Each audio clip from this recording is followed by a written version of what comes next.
Hello everyone, welcome back for another Warframe video. Today I have the Nataruk that I will be discussing and going over. Of course, this weapon is super easy to get, just play through the story, and it's given to everyone for free. Now, it it was extremely broken when it first came out, right?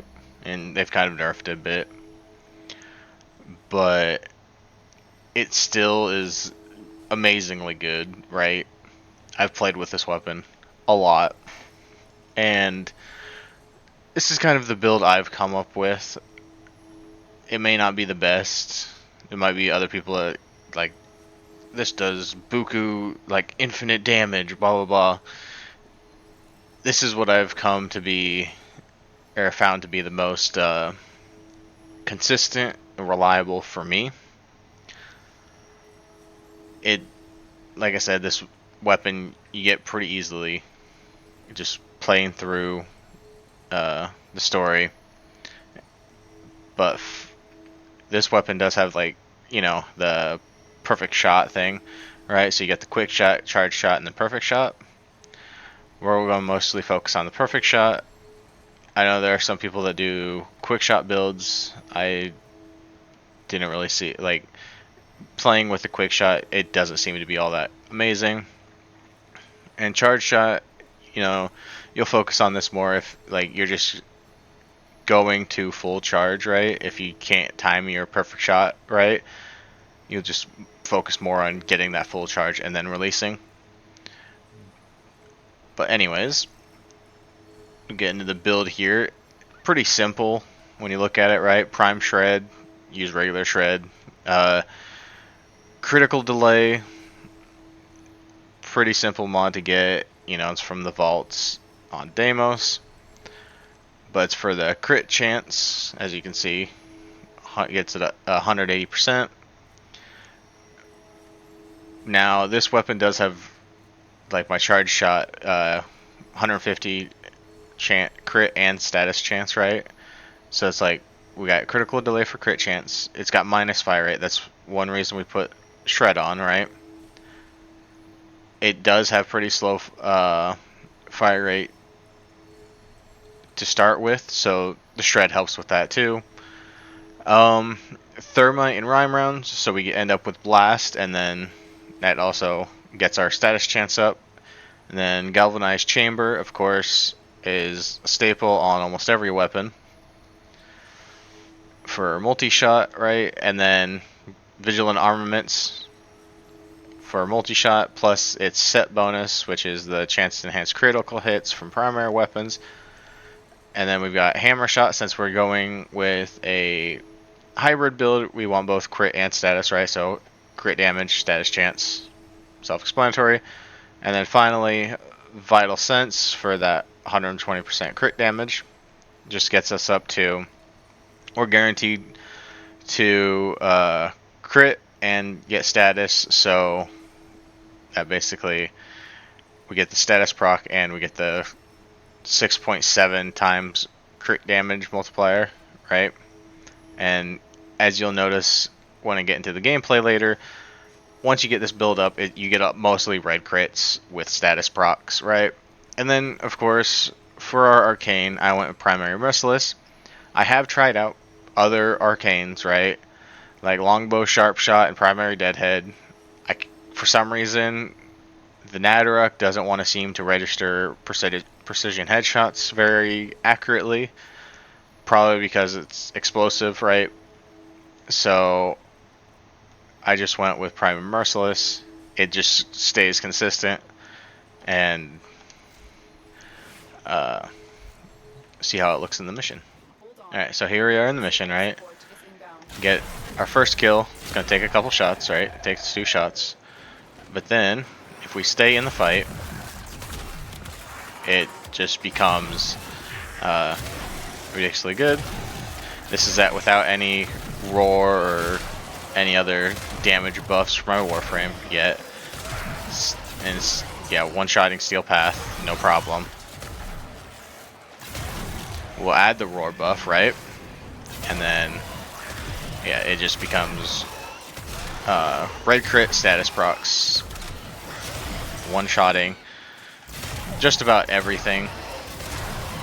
Of course, it's going to vary with when you get to armor or say corpus shields. You might want to change your element a little bit, go with like magnetic or corrosive. But as for right now, we're just going to keep firing, and it just keeps killing, no problem. Now, this weapon does have an amazing perk. It's got infinite body punch through. So as you can see, if they're just in a row, they're all just going to get hit, which comes in extremely handy, so you don't have to really mod for punch through. I mean, you can add a little bit. Say you want to shoot through like a wall or something, then you can add it, but normally you don't really have to mod for punch through on this weapon. It works just fine. Alright, so we got the Acolyte showing up, right? As you can see, still just going through enemies, no problem. Now, the Acolyte brings up one of the big points for Nataruk here, which is, like this build kind of struggles with armor, right? We'll do this, and then he gone. Simple as that. Like I said, Nataruk is strong. This weapon is, like, once you get it, right, playing through the story, it will carry you through just about every game mode in the game. You can go to level cap with it, no problem. Again, if you got a frame like Styanax who just gets rid of armor, this weapon is ridiculous. And like I said, you'll change your elemental typing to go with whatever elemental typing is more effective against the enemy. It has its shortcomings, right? But all in all, the Styanax is an amazing weapon, and I think a lot of people hate on it just because it's like a free weapon, right? But this weapon is one of those comfort weapons, right? You go into a mission, you don't really want to think, you don't really want to have to be too engaged, right? You're just grinding for resources or something. Boom, Nataruk. Infinite punch through, you get a nice hallway, you just shoot down the hallway, wiping out the entire enemy, no problem. It had, like I said, it's a bow, so it has some shortcomings. A lot of people don't like bows, but I would do recommend, it's like, even if you want a better weapon, this is one of those ones you can use to get through everything in the game, right? I've taken this bow build or this Nataruk build to level cap multiple times. It is not an issue whatsoever. Alright, so we're back here, right, in the orbiter. Final thoughts for the Nataruk, right? I'd recommend everybody, you know, at least try this weapon. Even if you don't like this build, right? Try your own build. Let me know what build works best for you, right? Again, I'm mostly fight infested, that's why I've got blast, and I'm using this build.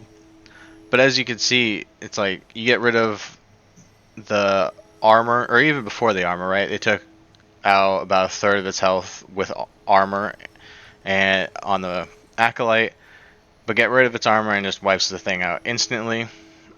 So it does good damage. It's a good weapon, and it's given to you, right? So it's like if you're playing Warframe, you have no reason not to have this weapon. You might as well build it up and make your playthrough easier, right?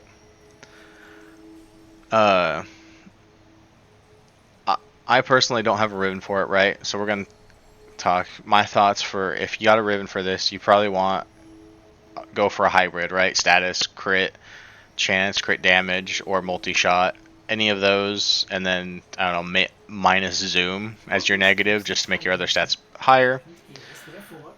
And then as for Exilus slot, it doesn't really need one. As you can see, it shoots just fine. Like, you look at it, right, you can throw Vigilant Supplies in there just for its set bonus, right, because you don't really need ammo. It's got infinite ammo. That's a plus. You never run out of ammo. Hush, don't really need Hush. It's a bow. It's quiet, even though it's exploding. You don't need Zoom.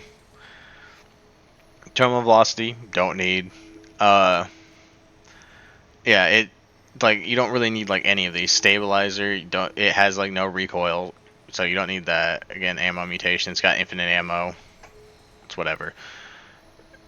This weapon has so many upsides. Not really any downsides besides the fact that it's a bow. Slower fire rate, right? But it's got infinite body punch through, so you shoot down a hallway, you're hitting every enemy in that hallway until you hit a wall, right? It's simple.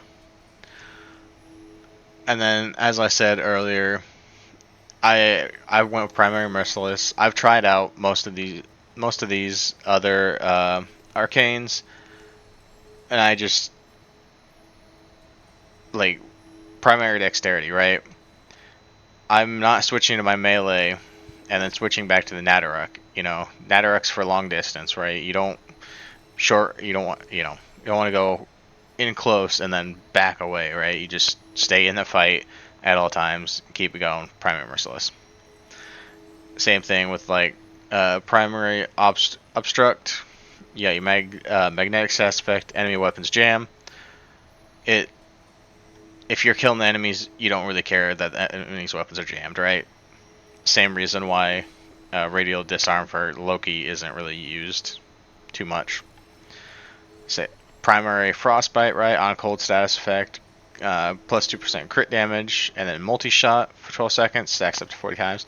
That can be good, but then you're gonna have to add cold in addition to your other stuff and get rid of other your already crit damage mods. So it's like, well, do I go with the one that is going to end up being actually like same, or do I just start off with the same and then keep that mod or like the extra damage, right?